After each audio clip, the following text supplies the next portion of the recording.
RTP. 9:14 está con nosotros por vía telemática el doctor José Ruales, exministro de Salud. Con él hablaremos sobre el cambio de las coordinaciones zonales por direcciones provinciales como parte de la reorganización del Ministerio de Salud, que hoy se encuentra bajo encargo de la Vicepresidencia de la República. Exministro, lo escuchamos.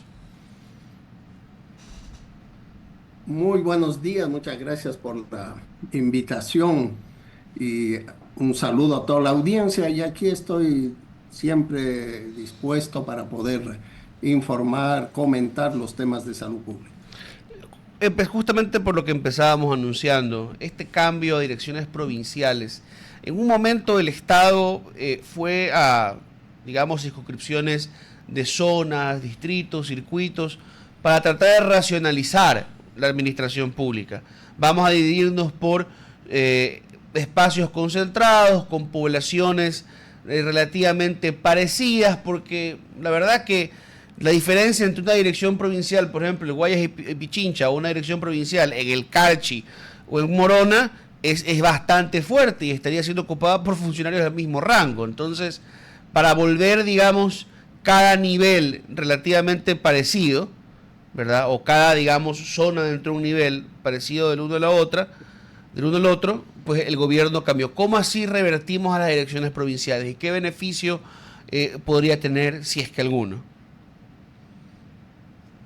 Bueno, en primer lugar, esta estructura de organización y planificación de las entidades públicas que se realizaron hace muchos años, creo que fue a partir del 2012, definía, como usted lo plantea, una estructura que tenga una capacidad y una concentración de población y territorios similares, ¿no? Es decir, se dividió la ciudad de Quito y la ciudad de Guayaquil, Durán y San Borondón del resto de la provincia, todos los cantones rurales, y se conformaron estas zonas administrativas que en teoría tenían un mismo peso poblacional y una misma complejidad administrativa, ¿no? Eso desde el escritorio y desde la teoría está bien para ciertas áreas, seguramente para el manejo de el Ministerio de Energía, que lo que tiene es que pasar un cable desde Sucumbíos a Carchi y a Esmeraldas. Pero en el caso de salud, muchas de estas estructuras no funcionaban porque al agregar población, se agregó población distante, ¿no? Por ejemplo, la zona 5 tenía con base en Milagro y con derivación, quiere decir que los hospitales más pequeños tenían que enviar sus pacientes a Milagro, la provincia de Bolívar con Guaranda, que está más cerca de Riobamba, o la provincia de Santa Elena, que tiene que cruzar Guayaquil para llegar a Milagro, o incluso la provincia de Galápagos, que no tiene conexión aérea con Milagro, ¿no? Entonces se dieron algunas inconsistencias de esto, especialmente con algunas zonas orientales. Pastaza desde el Puyo tenía que salir a Ambato y a Riobamba para hacer una derivación, y no había una zona amazónica, por ejemplo, ¿no? Esto también ocurría con Napo, la sede estaba en el Tena, pero algunos cantones que están más hacia la costa, más hacia Santo Domingo de la provincia de Pichincha, correspondían para darle la población a esta zona. Eso significaba que las vacunas, los medicamentos, se recogían en camiones de la provincia del Napo, se llevaban al Tena y luego se distribuían y tenían que volver a Quito, cruzar la ciudad e ir hacia Cayambe, hacia San Miguel de los Bancos. Entonces, en salud, desde el punto de vista de la organización de cualquier modelo de salud, de cualquier modelo de atención y de organización, la población que uno administra y maneja por razones de la vigilancia epidemiológica, de la derivación, la referencia y contrarreferencia, los centros de salud y la población tienen que estar a unas distancias accesibles similares hacia los hospitales de referencia o el centro administrativo. En esos términos, digamos, la estructura más pequeña de las provincias tiene más lógica epidemiológica, pero no tiene lógica desde el punto de vista de la administrativo. Como usted bien dice, vamos a tener provincias como Guayas y Pichincha con 4 o 5 millones de habitantes que atender y otras provincias en el oriente con 50.000, 80.000 habitantes, ¿no? Entonces ahí se va a dar una gran diferencia. El segundo problema es que este tipo de reorganización tiene que estar basada en un modelo de atención, en una orientación clara de qué es lo que queremos lograr desde el punto de vista de salud pública, de control y manejo de las enfermedades, no como eficiencia administrativa, no para reducción. Lo que se está haciendo aquí es reducir de 9 zonas y 93 distritos que tenían función administrativa, digamos de 110 unidades administrativas descentralizadas fuera de los hospitales, se está reduciendo a 24.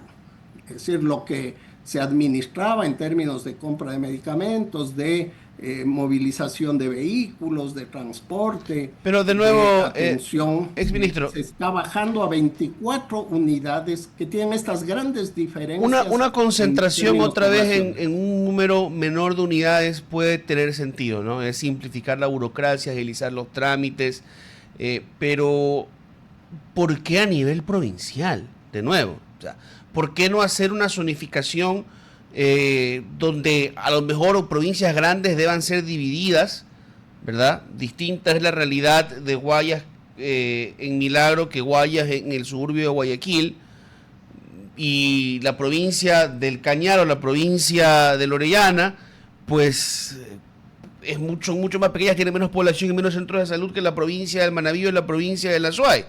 ¿Por qué volver a las provincias? Esa es la pregunta que todos nos hacemos, ¿no? Eso digo, desde el punto de vista epidemiológico, el tener zonas geográficas concentradas que no tenían en algunas zonas, eso ayuda para manejar, ¿no? Pero lo lógico hubiera sido tener, por ejemplo, una zona que una varias provincias orientales, Napo, Orellana, Sucumbíos eh,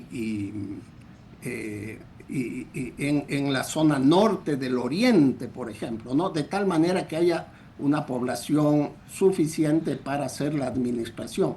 Entonces, el primer problema es que aparentemente el objetivo es bajar los recursos, reducir la burocracia, disminuir el personal, pero no hay un objetivo de salud porque al mismo tiempo se crean más de 120 oficinas técnicas, es decir, desaparecen los distritos, quiere decir que van a mantenerse como direcciones provinciales las 9 zonas que existían, más 15 direcciones distritales que estaban ubicadas en cabeceras provinciales que no tenían zona, como Esmeraldas, como Carchi, como Santa Elena, como, es decir, cada uno como Guaranda, etcétera, ¿no? Es decir, la burocracia disminuye de 111 unidades a 24. ¿Qué pasa con esas otras unidades, con esas más de 90 unidades que eran distritos?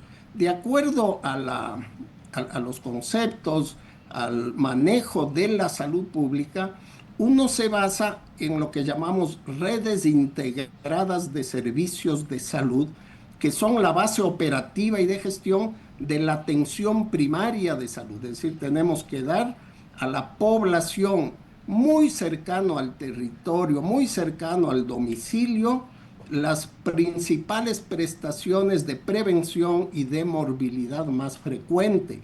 Y estas tienen que manejarse localmente, con organizaciones comunitarias, con los GADs parroquiales y cantonales. Al desaparecer esta estructura, estamos regresando 30 años al año 95, en que se creó en el ministerio las áreas de salud, es decir, se creó esta estructura que luego se transformó en los distritos que se mantenían bajo direcciones provinciales y que no tenían en un principio capacidad de gestión administrativa. Se le está quitando toda la gestión de administración de abastecimiento, de personal, de movilización, y se les está dando solamente una función de vigilancia y de gestión de las redes. Entonces a mí me parece que el objeto, las razones, los mecanismos no se basan en un proyecto de salud pública, en un modelo de atención de salud integral, sino están buscando una reducción del personal, reducción del gasto en salud, supuestamente bajando la burocracia, planeando hacer compras centralizadas y luego hacer toda una logística de distribución y perdiendo esa capacidad de respuesta rápida ante epidemias, ante problemas que se debe tener desde el nivel local.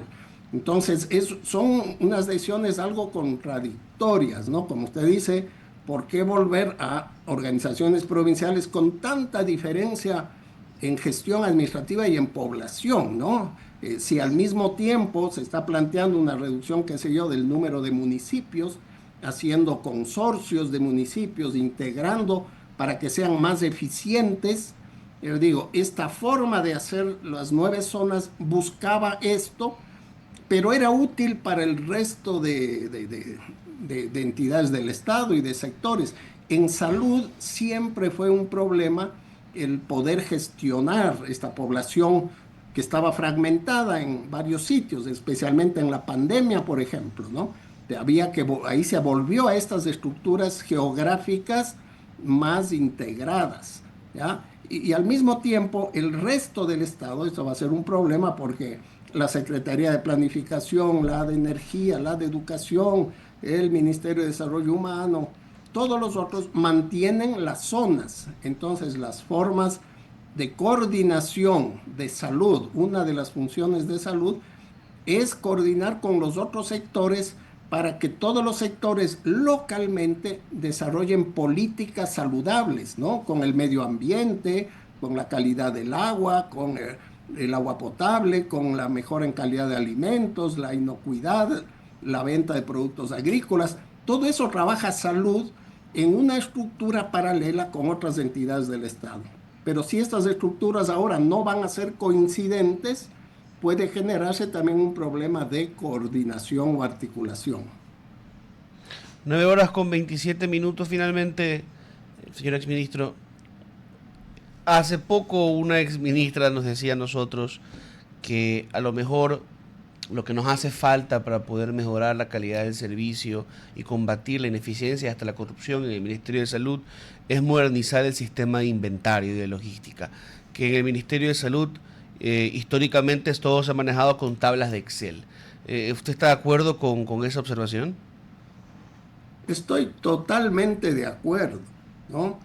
Es más, el sistema de inventarios automatizado y logística que permite el ingreso a bodega y salida de bodega en tiempo real utilizando código de barras, que permite identificar cuál es la disponibilidad y abastecimiento real de cada medicamento en la bodega de cada hospital y de cada farmacia, la salida, y por lo tanto permite proyectar y planificar los medicamentos que se van a necesitar.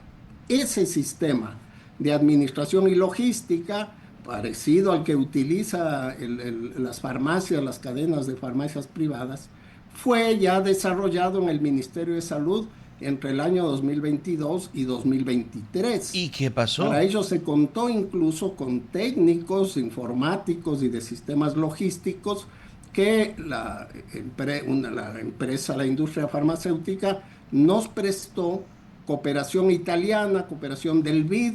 Formamos un equipo de más de 50 personas y ya se desarrolló ese sistema automatizado permanente de información.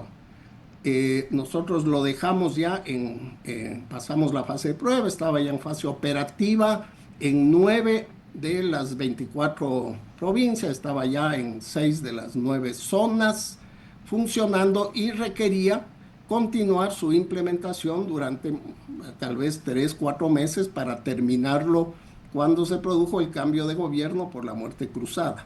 Sin embargo, el ministro que ingresó, el señor Encalada, junto con una viceministra Tama, abogada, resolvieron que ese sistema no servía y que iban a desarrollar un nuevo sistema, ¿no? Es como el cuento del palo encebado, ¿no? Cuando ya uno va a lograr finalmente conseguir lo que se debe, hay otro que viene y dice, no, yo lo puedo hacer mejor. Y ellos decidieron que no necesitaban ese sistema. Yo creo que con malas intenciones, ¿no? Es decir, el no tener la información al día, porque además era información que podía ser pública. Lo podía ver el CERCOV, lo podía ver el Ministerio de Finanzas, o el público, o los laboratorios. Pero tenía la razón la doctora que le dijo, eso es lo que se necesitaba, y después de su cuestión, eso es lo que hicimos.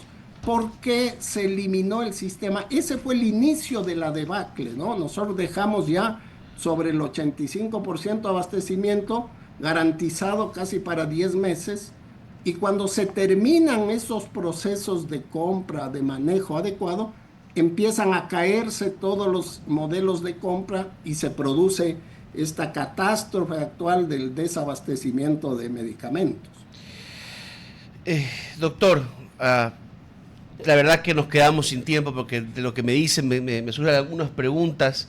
Realmente el tema de la salud es una de las principales preocupaciones de la ciudadanía, una de las principales necesidades, incluso en épocas donde la seguridad, la inseguridad, ocupa tanto de nuestra atención. Qué grave es escuchar una y otra vez, gobierno tras gobierno, que no se concretan las reformas necesarias.